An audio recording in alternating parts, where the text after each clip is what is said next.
ایک طرف تو ملک میں عام انتخابات کی تیاری ہو رہی ہے تو ڈاکو بھی اپنی تیاریوں میں مصروف ہیں۔ آج اوباوڑو کے تھانہ کھمبڑا کے حدود سے 3 افراد، 2 سگے بھائی اور ایک ان کا رشتہ دار اغوا ہو گئے۔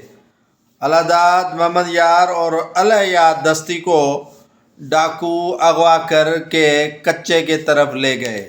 ڈاکوؤں کے اغوا کی وارداتوں کے خلاف شہریوں کے اور علاقہ مکین اور مغویوں کے لواحقین کا تھانے کے سامنے روڈ بلاک کر کے احتجاجی دھرنا دے دیا۔ دھرنے کے باعث ٹریفک کی روانی شدید متاثر ہو گئی ہے۔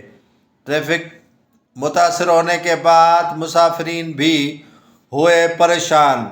مغوی کے لواحقین کا کہنا ہے کہ جب تک ان کو پیارے نہیں بازیاب کرا کے دیے جاتے تب تک وہ احتجاج جاری رکھیں گے۔